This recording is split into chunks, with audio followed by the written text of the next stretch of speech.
ಸಾವಿರಾರು ವರ್ಷಗಳ ಹಿಂದಿನ ಕೆಲವು ಕಾನೂನುಗಳನ್ನ ನೋಡಿದಾಗ ಅವು ನಮಗೆ ತುಂಬಾನೇ ವಿಚಿತ್ರ ಅಂತ ಅನ್ಸ್ಬೋದು. ಆದರೆ ಅವುಗಳ ಹಿಂದೆ ಅದೆಷ್ಟೋ ಆಳವಾದ ಅರ್ಥ ಅಡಗಿರುತ್ತೆ.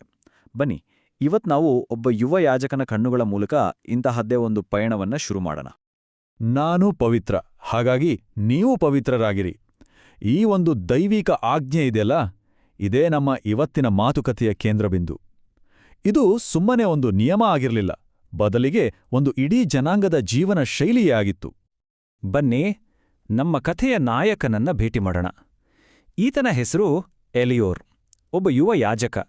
ಅವನ ಮನಸ್ಸಲ್ಲಿ ಒಂದು ದೊಡ್ಡ ಪ್ರಶ್ನೆ ಕಾಡ್ತಾ ಇತ್ತು. ಈ ಧೂಳು ಗದ್ದಲದ ನಡುವೆ ಆ ದೈವಿಕ ಪವಿತ್ರತೆಯನ್ನ ಕಾಪಾಡಿಕೊಳ್ಳೋದು ಹೇಗೆ ಅಂತ.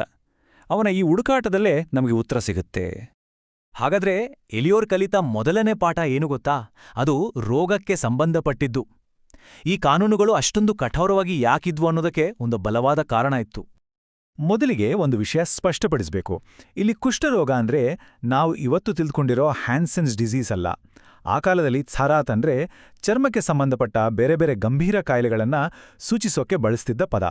ಅದಕ್ಕಿಂತ ಹೆಚ್ಚಾಗಿ ಇದನ್ನ ಒಂದು ಆಧ್ಯಾತ್ಮಿಕ ಸಮಸ್ಯೆಯ ಹೊರರೂಪ ಅಂತ ನೋಡ್ಲಾಗ್ತಿತ್ತು.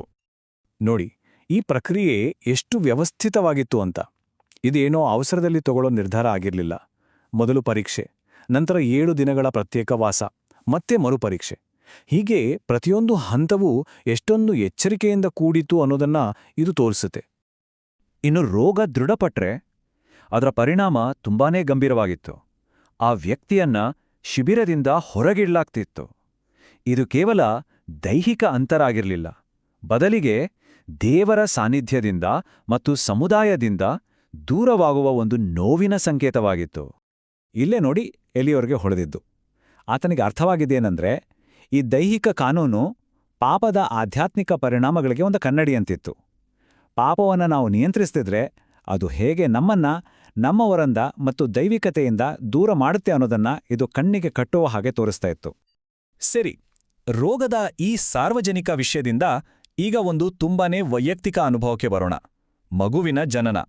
ಇಲ್ಲಿ ಕೂಡ ಪವಿತ್ರತೆಯ ಪಾಠಗಳು ಹೇಗೆ ಸೇರ್ಕೊಂಡಿದ್ವು ಅಂತ ನೋಡೋಣ. ಜೀವನದ ಅತಿ ದೊಡ್ಡ ಸಂಭ್ರಮದ ಕ್ಷಣ ಅಂದ್ರೆ ಮಗುವಿನ ಜನನ. ಆ ಸಂದರ್ಭದಲ್ಲೂ ಕೆಲವು ನಿಯಮಗಳಿದ್ವು. ಗಂಡು ಮಗು ಜನಿಸಿದ್ರೆ ತಾಯಿ 40 ದಿನಗಳ ಕಾಲ ಶುದ್ಧೀಕರಣ ಪ್ರಕ್ರಿಯೆಯಲ್ಲಿ ಇರಬೇಕಿತ್ತು. ಇದು ಕೇವಲ ದೈಹಿಕ ವಿಶ್ರಾಂತಿಗೆ ಮಾತ್ರವಲ್ಲ, ಆಧ್ಯಾತ್ಮಿಕವಾಗಿ ಮತ್ತೆ ಸಿದ್ಧಗೊಳ್ಳೋ ಒಂದು ಅವಧಿಯಾಗಿತ್ತು. ಇದು ತುಂಬಾನೇ ಮುಖ್ಯವಾದ ವಿಷಯ. ಇದನ್ನ ಸರಿಯಾಗಿ ಅರ್ಥ ಮಾಡ್ಕೊಳ್ಬೇಕು. ಧಾರ್ಮಿಕವಾಗಿ ಅಶುದ್ಧ ಆಗೋದು ಅಂದ್ರೆ ಪಾಪ ಮಾಡೋದು ಅಂತ ಖಂಡಿತ ಅಲ್ಲ. ಮಗುವಿಗೆ ಜನ್ಮ ನೀಡೋದು ಸಹಜ ಪ್ರಕ್ರಿಯೆ, ಅದು ತಪ್ಪಲ್ಲ. ಈ ಅಶುದ್ಧತೆ ಅನ್ನೋದು ದೇವರ ಸಂಪೂರ್ಣ ಪವಿತ್ರತೆಯ ಮುಂದೆ ನಮ್ಮ ಮಾನವ ಸಹಜ ಸ್ಥಿತಿಯನ್ನ ಗುರುತಿಸೋ ಒಂದು ವಿಧಾನವಾಗಿತ್ತು. ಹಾಗಾಗಿ ಎಲಿಯೋರ್ಗೆ ಮತ್ತೊಂದು ಅದ್ಭುತ ಸತ್ಯ ಅರ್ಥವಾಯಿತು.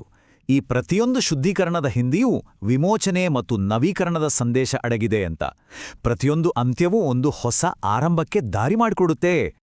ಈ ಪವಿತ್ರತೆಯ ಪಾಠಗಳು ಬರೀ ದೊಡ್ಡ ದೊಡ್ಡ ಸಂದರ್ಭಗಳಿಗೆ ಸೀಮಿತವಾಗಿರಲಿಲ್ಲ, ಗೊತ್ತಾ? ಅವು ನಮ್ಮ ದೈನಂದಿನ ಜೀವನದ ಭಾಗವಾಗಿತ್ತು. ಅಂದ್ರೆ ನಾವು ತಿನ್ನೋ ಊಟದಲ್ಲಿ ಕೂಡ. ಆಹಾರದ ನಿಯಮಗಳನ್ನ ನೋಡಿದ್ರೆ ಅದರ ಹಿಂದೆ ಒಂದು ಸ್ಪಷ್ಟವಾದ ತರ್ಕ ಇತ್ತು. ನೆಲದ ಮೇಲಿನ ಪ್ರಾಣಿಗಳಾದ್ರೆ ಸೀಳು ಗೊರಸಿರಬೇಕು ಮತ್ತೆ ಮೆಲುಕು ಹಾಕಬೇಕು. ನೀರಿನಲ್ಲಿದ್ರೆ ರೆಕ್ಕೆ ಮತ್ತೆ ಚಿಪ್ಪುಗಳಿರಬೇಕು. ಹೀಗೆ ಪ್ರತಿಯೊಂದು ವರ್ಗೀಕರಣವೂ ದೇವರ ಸೃಷ್ಟಿಯಲ್ಲಿರೋ ಕ್ರಮಬದ್ಧತೆಯನ್ನ ಪ್ರತಿಬಿಂಬಿಸುತ್ತಿತ್ತು. ಆದ್ರೆ ಯಾಕೆ ಇದೇ ಪ್ರಾಣಿಗಳು? ಯಾಕೆ ಹಂದಿ ತಿನ್ಬಾರ್ದು? ಯಾಕೆ ಮೀನು ತಿನ್ಬಾರ್ದು? ಇದೇನಾದ್ರೂ ಸುಮ್ಮನೆ ಮನ್ಸಿಗೆ ಬಂದಾಗ ಮಾಡಿದ ನಿಯಮಗಳ? ಈ ಪ್ರಶ್ನೆ ಸಹಜವಾಗಿಯೇ ಬರುತ್ತೆ. ಇಲ್ಲ, ಖಂಡಿತ ಇಲ್ಲ. ಇದರ ನಿಜವಾದ ಉದ್ದೇಶ ಅದಕ್ಕಿಂತಲೂ ಆಳವಾಗಿತ್ತು. ಇದು ಪ್ರತಿದಿನ ಪ್ರತಿ ಊಟದ ಹೊತ್ತಿಗೂ ನಾವು ಯಾರು ಮತ್ತು ನಮ್ಮ ದೇವರು ಯಾರು ಅನ್ನೋದನ್ನ ನೆನಪಿಸುವ ಒಂದು ವಿಧಾನವಾಗಿತ್ತು. ಇದು ಪ್ರಜ್ಞಾಪೂರ್ವಕವಾಗಿ ಆಯ್ಕೆಗಳನ್ನು ಮಾಡೋದನ್ನ ಕಲಿಸುವ ಒಂದು ಆಧ್ಯಾತ್ಮಿಕ ತರಬೇತಿಯಾಗಿತ್ತು. ಸರಿ, ಇಲ್ಲಿಯವರೆಗೂ ನಾವು ಬೇರೆ ಬೇರೆ ನಿಯಮಗಳನ್ನ ನೋಡಿದ್ವಿ. ಈಗ ಎಲ್ಲವನ್ನೂ ಒಟ್ಟುಗೂಡಿಸಿ ಇದರ ಹಿಂದಿನ ಆ ದೊಡ್ಡ ಚಿತ್ರಣ ಏನು ಅಂತ ನೋಡೋಣ ಬನ್ನಿ. ನಾವು ನೋಡಿದ ಹಾಗೆ ಪ್ರತಿಯೊಂದು ಕಾನೂನಿಗೂ ಒಂದು ಉದ್ದೇಶವಿತ್ತು. ರೋಗದ ಕಾನೂನುಗಳು ಪಾಪದ ಪರಿಣಾಮಗಳನ್ನ ತೋರಿಸಿದ್ರೆ, ಜನನದ ಕಾನೂನುಗಳು ಹೊಸ ಆರಂಭದ ಅಗತ್ಯವನ್ನ ಹೇಳಿದ್ವು. ಆಹಾರದ ಕಾನೂನುಗಳು ಪ್ರತಿದಿನ ದೇವರನ್ನ ನೆನಪಿಸಿದ್ರೆ, ಬೇರೆ ಕಾನೂನುಗಳು ನಮ್ಮ ದೌರ್ಬಲ್ಯಗಳನ್ನ ಮತ್ತು ದೇವರ ಮೇಲಿನ ಅವಲಂಬನೆಯನ್ನ ಕಲಿಸಿದ್ವು. ಎಲ್ಲವೂ ಒಂದಕ್ಕೊಂದು ಸೇರಿತ್ತು.